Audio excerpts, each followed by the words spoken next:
أعوذ بالله من الشيطان الرجيم. بسم الله الرحمن الرحيم.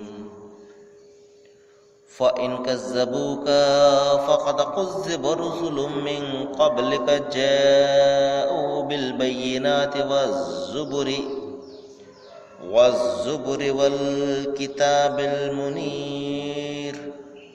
كل نفس ذائقة الموت وإنما توفون أجوركم يوم القيامة فمن زحزح عن النار وأدخل الجنة فقد فاز وما الحياة الدنيا إلا متاع الغرور.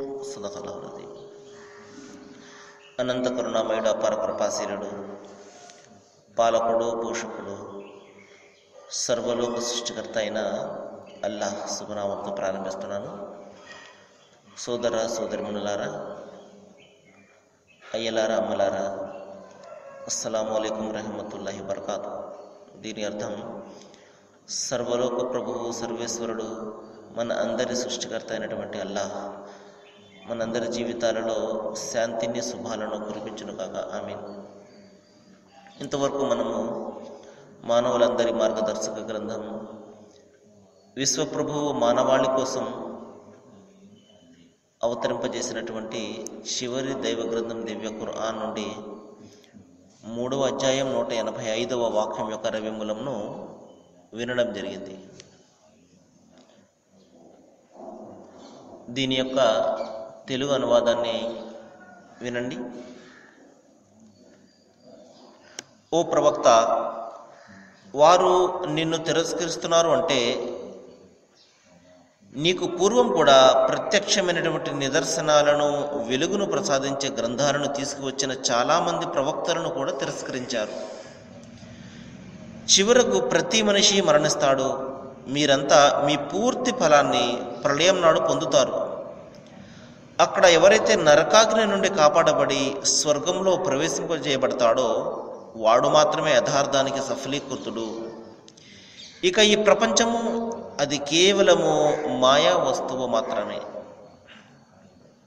సోదరులారా, చాలా ముఖ్యమైనటువంటి అంశాలను దైవం ఇక్కడ ప్రస్తావిస్తున్నాడు. సావధానంగా ఆలకించడానికి ప్రయత్నం చేయండి. సృష్టి ప్రభువు మానవాళి మార్గదర్శకత్వాన్ని మరి ప్రసాదించే నిమిత్తము ప్రతి కాలంలో కూడా ప్రతి జాతిలో కూడా ప్రవక్తలను పంపించాడు అన్న సంగతి మనం అనేక సందర్భాల్లో విని ఉన్నాం. మరి ప్రజలందరూ కూడా ఆ ప్రవక్తలను అందరూ కూడా విశ్వసించేవారు కాదు. ఎందుకంటే మన సమాజంలో మంచివాళ్ళు చాలా తక్కువ మంది ఉంటారు, చెడ్డవాళ్ళు చాలా ఎక్కువ మంది ఉంటారు. కాబట్టి ఎప్పుడైతే మంచిని మనము ప్రపంచంలో తెలియజేస్తామో, చెడ్డ వ్యక్తులకు తెలియజేస్తామో, వాళ్ళు ఎంత మాత్రం కూడా దానిని అంగీకరించరు, దానిని అణచడానికి ప్రయత్నం చేస్తారు. అదేవిధంగా ప్రవక్తలను దైవం ఎన్నుకొని మరి అనేక అక్రమాలలో, అన్యాయాల్లో కూరుకుపోయినటువంటి సమాజంలో ఉన్నటువంటి ఆ వ్యక్తులకు మార్గాన్ని చూపించే నిమిత్తము ప్రవక్త వచ్చి వారికి మంచిని బోధించినప్పుడల్లా మరి చెడు మార్గంలో ఉన్నవాళ్ళు ఆ ప్రవక్తను విశ్వసించేవారు కాదు. ఎందుకంటే దైవం కానీ ఆయన ప్రవక్త కానీ మరి వాళ్ళ మనస్సుకు వ్యతిరేకమైనటువంటి బోధనని చేసేవారు. మనస్సు ఎప్పుడు కూడా చెడునే కోరుతూ ఉంటుంది. మరి అనేక రకాల ఆకర్షకాల వైపునకు, చెడు వైపునకి మనసు ఎప్పుడు కూడా పరిగెడుతూ ఉంటుంది. దానికి వ్యతిరేకమైనది ఎవరైనా ఏదైనా చెప్పినప్పుడు సహజంగా మనిషి దానిని ఇష్టపడడు, ఆ వ్యక్తిని కూడా ఇష్టపడడు సహజంగా. ఉదాహరణ చూడండి, మరి మద్యపానంలో మునిగి తేలే వ్యక్తిని మనము కూర్చోబెట్టి మంచి బోధ చేసామనుకోండి, ఎరా బాబు ఈ విధంగా చేయకూడదు, మరి అనేక రకాల సమస్యలు నీకు వస్తాయి, కష్టాలు కడగండ్లు వస్తాయి, ఈ విధంగా సమాజంలో నువ్వు తక్కువైపోతావు, చిన్న చూపు చూస్తారు అందరూ నిన్ను, మానివే అంటే అతను దానిని అంగీకరిస్తాడా? ఎంత మాత్రం అంగీకరించడు. ఈ విధంగా తనకు మంచి చెప్పే వాళ్ళను అతను అసహ్యించుకుంటాడు, దూరంగా వెళ్ళిపోతుంటాడు. ఇదే విధంగా సోదరులారా, ప్రవక్త ఎప్పుడైతే వచ్చి ప్రజలందరికీ మంచిని బోధించేవారో, ప్రధానంగా దైవాన్ని గురించి, ఎందుకంటే దైవభావన సరైన విధంగా లేనప్పుడు అనేక రకాల చెడులన్నీ కూడా ఒకదాని వెంట వస్తూనే ఉంటాయి. మనిషిలో ఎప్పుడైతే సరైనటువంటి దైవభీతి పుడుతుందో అప్పుడే అతను చెడ్డ మార్గం నుండి బయటపడడానికి అవకాశం ఉంటుంది. తన దైవభావనే సరిగ్గా లేనప్పుడు మిగతా విషయాలన్నీ కూడా అదే విధంగా ఉంటాయి, అస్తవ్యస్తంగానే ఉంటాయి. కాబట్టి సోదరులారా, ప్రధానంగా మనిషిలో ఈ దైవ విశ్వాసం అనేది సరైన విధంగా ఉండాలి.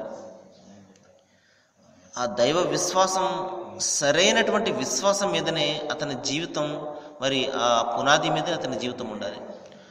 అప్పుడు అతను చిన్న చిన్న తప్పులు చేసినప్పటికీ కూడా తిరిగి దైవం వైపునకు మరలే అవకాశం ఉంటుంది. తన దైవభావనే సరిగ్గా లేనప్పుడు సోదరులారా, మరి అతను ఏ విధంగా కూడా మరి ఆ చెడు నుండి బయటపడే అవకాశం ఉండదు. అందుకని నేను ప్రారంభం నుండి చెప్తున్నాను, మనలో ఉన్నటువంటి ఈ దైవభీతి, ఈ దైవ విశ్వాసము సరైన విధంగా ఉండేలాగా మనము ప్రయత్నం చేయాలి, కృషి చేయాలి. ఎందుకంటే మనలో అందరం కూడా చెప్పుకోవడానికైతే దైవభీతి గల వాళ్ళమే.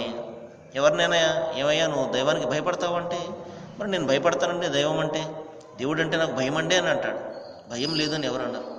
అయితే ఆ భయం అనేది సరైన విధంగా ఉన్నదా లేదా, ఈ విషయాన్ని మనం గమనించాలి. దైవం అంటే ఏమిటి, ఎవరు దైవము ఎవరు కాదు అన్న అంశాలను గురించి సరైనటువంటి అవగాహన మనకు ఉండాలి. అవగాహన రావాలి అంటే సోదరులారా, దైవ గ్రంథాలు చదవాలి. అప్పుడు మాత్రమే సరైనటువంటి అవగాహన వస్తుంది. ప్రధానంగా మనిషి దైవం పట్ల ఉన్నటువంటి అస్తిత్వాన్ని గురించి ముందుకు తెలుసుకోవాలి. అస్తిత్వం అంటే ఆయన ఒక్కడ, ముగ్గుర, 30 మందా, 3 కోట్ల మందా, 33 కోట్ల మందా, ఈ విధంగా ఈ ప్రశ్నలకు ముందు సమాధానాన్ని అతను ముందు తెలుసుకోవాలి. దైవ గ్రంథాలను పరిశీలన చేసినట్లయితే మరి ఆది నుండి చివరిగా వచ్చినటువంటి ఖురాన్ వరకు కూడా ఇలాహుకుం ఇలాహు వాహిద్ అనే బోధిస్తున్నాయి. దీని అర్థం, ఓ మానవుడా, నీ దైవము, నీ ఆరాధ్యుడు, నీ పూజకు, నీ మొక్కుబడులకు అర్హత గలవాడు కేవలము ఒకే ఒక దైవము, రెండోవాడు లేడు ఆయన తర్వాత, ఆయన కేవలము ఒక్కడు. కాబట్టి ఆయన ఒక్కనికి మాత్రమే నువ్వు పూజలు పునస్కారాలు చెయ్యి. నీ జీవితాన్ని సంపూర్ణంగా ఆయనకు సమర్పణ చేసుకుని ఆయన మాట ప్రకారం జీవితం గడుపు. ఇదే ధర్మము, ఇదే ధర్మాన్ని గురించి ప్రతి గ్రంథం కూడా బోధించింది. కాబట్టి సోదరులారా, ప్రధానంగా మనిషి తన జీవితంలో ఈ విశ్వాసాన్ని పాదుగొలపాలి. ఈ విశ్వాసాన్ని ఎంత లోతుగా అయితే అతను నాటుతాడో అతని జీవితం అంత సక్రమంగా ఉంటుంది. ఎప్పుడైతే ఈ విశ్వాసము సరైన విధంగా ఉండదో, ఏదో గాలికి పడిపోయే వస్తువు మాదిరిగా ఉన్నదనుకోండి, అతనిలో దైవభీతి సరైన విధంగా ఉండదు. ఈ విధంగా అతను ఏదైనా ప్రతిరోజు కూడా అతని యొక్క సందర్భాన్ని బట్టి కానివ్వండి, అతనికి వచ్చే కష్టాలు లేకపోతే కడగండ్ల బట్టి అతను తన దైవాన్ని మార్చేసుకుంటూ ఉంటాడు. ఈరోజు ఈయన లేదు, ఈయనతో పని జరగలేదు, రేపు ఇంకొక ఆయనతో కూడా పని జరగకపోతే ఇంకొక ఆయన, ఈ విధంగా మారిపోతూ ఉంటుంది. అతని దైవాలు మారిపోతూ ఉంటారు, అతని విశ్వాసం మారిపోతూ ఉంటుంది. ఈ విధంగా ఎందుకు జరుగుతుందంటే దైవం అంటే ఎవరు అన్న విషయాన్ని గురించి అతనికి అవగాహన లేకపోవడమే. దేవుడు అంటే ఆయన కూడా మనిషేనండి, ఆయన కూడా నాలాగే ఒక రూపం కనబడుతూ ఉంటుంది, మరి ఆయనకు కూడా కళ్ళు ఉంటాయి, ఆయనకు కూడా చెవులు ఉంటాయి, ఆయనకు కూడా భార్య బిడ్డలు ఉంటారు, ఆయనకు సంసారం ఉంటుంది, ఆయన తిండి తింటాడు, ఆయన కూడా నీళ్లు తాగుతాడు, ఆయన కూడా నిద్రపోతాడు, ఆయన మనము లేపాలి ఇత్యాది. ఎప్పుడైతే విషయాల గురించి ఈ విషయాల్లో పడిపోయి ఉంటాము సోదరులారా, దైవాన్ని గురించి సరైనటువంటి అవగాహన లేకుండా ఈ విధంగా ఎంతవరకు అయితే భావిస్తూ ఉంటామో అంతవరకు కూడా మనకు దైవం పట్ల సరైనటువంటి అవగాహన రాని కారణంగానే నిజమైనటువంటి దైవభీతి ఏమిటో మన మనస్సులో పుట్టడం లేదు. ఎందుకంటే చూడండి, నాలాగే దైవం కూడా బలహీనుడే అని ఎంతవరకు అయితే మనిషి ఆలోచిస్తూ ఉంటాడో, ఎప్పటి వరకు అయితే మనిషి ఆలోచిస్తూ ఉంటాడో అతనికి దైవం పట్ల భయం అనేది ఎంత మాత్రం కూడా కలగదు. ఏదో పేరుకి నేను దైవం అంటే భయపడుతున్నాను అని భావిస్తున్నాడు, కానీ నిజమైనటువంటి దైవభీతి లేదు అన్నమాట. కాబట్టి సోదరులారా, ఈ విధంగా ప్రధానంగా ప్రవక్తలు వచ్చి దైవాన్ని గురించి బోధించారు. కానీ మనిషి ఈ విధంగా అనేక దైవాలను కల్పించుకొని, మనుష్యులను దైవాలుగా కల్పించుకొని, ప్రవక్తలను దైవాలుగా కల్పించుకొని, జీవజాలాలను దైవాలుగా కల్పించుకుని ఎప్పుడైతే ఆరాధిస్తుంటాడో, ప్రవక్త వచ్చి ఇవన్నీ కూడా మిథ్యా దైవాలు, వీటి ఆరాధన చేయకూడదు, సృష్టి పూజ చేయకూడదు, నువ్వు సృష్టికర్తను మాత్రమే ఆరాధించాలి అని ఎప్పుడైతే బోధించడం మొదలుపెట్టారో, సహజంగా ఆ తప్పులు చేస్తున్నటువంటి మనిషి దానిని అంగీకరించడు. కాబట్టి ఈ విధంగా సోదరులారా, దైవం ఒక్కడేనని ఎప్పుడైతే మనము నలుగురికి చెప్తామో, దాని సహజంగా మరి దానిని అంగీకరించడానికి వారు ముందుకు రారు. ఎందుకంటే సరైనటువంటి అవగాహన సమాచారం లేని కారణంగా. ఇంతవరకు నేను ఈ విధంగా ఇంతమందిని ఆరాధిస్తున్నానే, ఇప్పుడు ఒక్కడో అంటే నేను ఈ విధంగా ఒప్పుకుంటాను అని ఆ విధంగా చెప్పేవాళ్ళని వ్యతిరేకిస్తూ ఉంటారు. అదేవిధంగా ప్రవక్తలందరూ కూడా తిరస్కరించబడ్డారు. మరి ప్రవక్త ముహమ్మద్ వారిని దైవము అంతిమ ప్రవక్తగా పంపించాడు. ఆయనను సముదాయిస్తూ ఈ మాటలు చెప్తున్నాడు. ఎందుకంటే ప్రవక్త ముహమ్మద్ వారు ప్రవక్త పదవి రావడానికి పూర్వం 40 సంవత్సరాలు ఆయన మక్కా నగరంలో మరి ఒక ఆదర్శవంతమైనటువంటి జీవితాన్ని ప్రజల ముందు ఆయన పెట్టడం జరిగింది. ప్రజలందరూ కూడా ఆయనను అమీన్ అని పిలుచుకునేవారు. ఆమీన్ అంటే మరి నమ్మకమైనటువంటి వ్యక్తి అని, సాదిక్ అని పిలుచుకునేవారు. అంటే విశ్వసనీయమైనటువంటి వ్యక్తి, ఎన్నడూ కూడా అబద్ధం అనేది ఆడనటువంటి వ్యక్తి అని ఎంతో గౌరవంగా పిలుచుకునేవారు. మరి ఎప్పుడైతే ప్రవక్త పదవి వచ్చిన తర్వాత మరి ఆయన ప్రజలందరికీ కూడా దేవుడు ఒక్కడే బాబు, మీరు మిథ్యాదైవాల ఆరాధన మానండి, ఒకే సృష్టికర్తను ఆరాధించండి, ఆయన మీకు ప్రభువే, నాకు ప్రభువే, సర్వ మానవాళికి కూడా ఆయన ప్రభువే, సర్వమానవాళిని సృష్టించినటువంటి సృష్టికర్త ఆయన ఒక్కరిని మాత్రమే ఆరాధించండి అని ఎప్పుడైతే ఆయన సందేశాన్ని ఇవ్వడం ప్రారంభించారో, మరి ప్రజలందరూ కూడా అప్పుడు అనేక మూఢాచారాల్లో కూరుకుపోయి ఉండేవారు. అనేక మిథ్యా దైవాలను కల్పించుకుని ఆరాధన చేసేవారు. మరి ఎప్పుడైతే ప్రవక్త ముహమ్మద్ వారు దేవుడు ఒక్కడే అని మరి బోధించారో, వీళ్ళు అనేక మంది అని భావిస్తున్నప్పుడు సహజంగా ఆయనను విశ్వసించలేదు, ఆయన మాటను అంగీకరించలేదు, ఆయనను తిరస్కరించారు. అప్పటి వరకు కూడా నీవంత గొప్పవాడు లేడు, నీవంత నమ్మకమైనటువంటి వాడు లేడు, నీవంత మరి సరైనటువంటి వాడు లేడు అన్న ప్రజలందరూ కూడా ఎప్పుడైతే ఆయన దేవుడు ఒక్కడేనా అనయ్యా, మీరు ఈ విషయాన్ని అంగీకరించండి, ఈ విషయాన్ని అనుసరించండి, ఇహపరలోకాల్లో సాఫల్యాన్ని పొందుతారు అని ఎప్పుడైతే ఆయన చెప్పడం ప్రారంభించారో, దానిని వారు వ్యతిరేకించారు. ప్రవక్త వారికి మనసులో బాధ కలిగింది.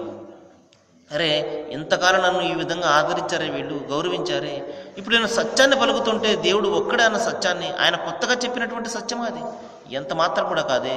వేదాలు, ఉపనిషత్తులు, భగవద్గీత గ్రంథము, బైబిల్ గ్రంథాలు ఏ సత్యాన్ని అయితే బోధిస్తున్నాయో, అదే దేవుడు ఒక్కడే అన్న సత్యాన్ని ఆయన తిరిగి ఇంకొకసారి జ్ఞాపకం చేస్తూ ఎప్పుడైతే ఈ సందేశాన్ని ఇచ్చారో, ప్రవక్త వారిని వ్యతిరేకించారో, ప్రవక్త వారు బాధపడుతూ ఉన్నప్పుడు దైవం ఆయనను సముదాయిస్తూ ఈ మాటలు చెప్తున్నాడు. ఏమని? ఓ ప్రవక్త, నిన్ను వీరు తిరస్కరిస్తున్నారు అంటే నీకంటే ముందు వచ్చినటువంటి ప్రవక్తలను కూడా వీరు తిరస్కరించారు. రండి, మీ మాటలు మేము అనుసరిస్తాము అని వాళ్ళు ఎంత మాత్రం కూడా వెల్కమ్ చెప్పలేదు. క్రీస్తు యేసు జీవితాన్ని గమనించండి, ఆయనను కూడా అందరూ కూడా తిరస్కరించారు. మోషే ప్రవక్త వారి యొక్క జీవితాన్ని గమనించండి, ఆయనను కూడా అందరూ తిరస్కరించారు. అబ్రహాము ప్రవక్త, ప్రతి ప్రవక్తను కూడా ప్రజలందరూ కూడా తిరస్కరించారు. ఏదో కొద్ది మంది మాత్రమే వాళ్ళు మరి ఆయనను అనుసరించారు. ఇదే విధంగా సోదరులారా, ప్రతి సమాజంలో కూడా ఇదే జరిగింది. ప్రతి ప్రవక్తకు కూడా ఇదే రకమైనటువంటి అనుభవం ఎదురైంది. ఈ విధంగా దైవము తన ప్రవక్తను సముదాయిస్తూ, ఓ ప్రవక్త, మంచి మాట చెప్తున్నాము అంటే అందరూ కూడా దానిని అంగీకరించి చాలా గొప్ప మాట చెప్తున్నారని అని చెప్పేసి అందరూ ఆయన ఎంత మాత్రం అనుసరించరు. ఉదాహరణకు చూడండి, మనము సుమారు అనేక రోజుల నుండి మరి ఈ ఖురాన్ సందేశాన్ని వింటున్నాము. మరి ఏమండి, మీరు చెప్తుంది చాలా బాగుంది, మిమ్మల్ని మేము అనుసరిస్తాము, మీ మాటలు బాగున్నాయి అని ఎవరైనా ముందుకు వచ్చి అనుసరించే పరిస్థితి ఉంటుందా? ఎంత మాత్రం కూడా కాదు. అదేవిధంగా సోదరులారా, మంచి మనము చెప్పుకుంటూ వెళ్ళిపోవాలి. విన్నవాళ్ళు వింటారు, అనుసరించే వాళ్ళు అనుసరిస్తారు, కాదన్న వాళ్ళు కాదంటారు. మన బాధ్యత మనము నిర్వర్తిస్తూ ఉండాలి. ఈ ప్రపంచము మనము ఎంతైతే మంచి చేసుకుంటామో అంత మంచి మన వెంట వస్తుంది. ఫలితము మనంత మాత్రం కూడా ఆశించకూడదు. ఆ దైవం పట్ల, ఆ దైవం మీద మనం భారం వేయాలి. ఆయన మన మనసులను మార్చేవాడు. మన ప్రయత్నం ప్రకారం మనము మంచి చెప్పుకుంటూ వెళ్ళిపోవాలి. అదేవిధంగా దైవము తన ప్రవక్తను సంధాయిస్తున్నాడు. ఓ ప్రవక్త, నీ బాధ్యత కేవలము దైవం ఒక్కడే అని చెప్పడము. వాళ్ళు అంగీకరించారా అంగీకరించలేదా ఆ విషయం నీకు అనవసరం. అది కేవలము దైవం చేతిలో ఉంటుంది. వారు ఈ విధంగా మరి తమ మనసును ఆలోచింపజేసినట్లయితే దైవం కూడా వాళ్ళకి హృదయాలను తెరుస్తాడు. వాళ్లకు సత్యం తెలుస్తుంది. వాళ్ళు ఈ చెవి నుండి విని ఈ చెవి నుండి వదిలేశారు అంటే మరి జీవితం అంతమైపోతుంది, కానీ జీవితాలంత మాత్రం కూడా మార్పు రాదు అని తన ప్రవక్తను సంధాయిస్తున్నాడు. సరే, మరికొన్ని విషయాలు మనము రేపు మాట్లాడుకోవడానికి ప్రయత్నం చేద్దాము. ఏ విషయాలైతే మన ముందుకు వస్తున్నాయో వీటి పట్ల మనం ఆలోచన చేసి ప్రధానంగా మన జీవితాన్ని మార్చుకునే ప్రయత్నాన్ని మనం అందరం కూడా చేయాలి. దీనికి సృష్టి ప్రభువు అల్లాహ్ సహకరించాలని, అందరికీ కూడా మార్గాన్ని చూపించాలని నేను వేడుకుంటూ ముగిస్తున్నాను. వాఖిరు దవానా అనిల్ హమ్దులిల్లాహి రబ్బిల్ ఆలమీన్. అస్సలాము అలైకుం.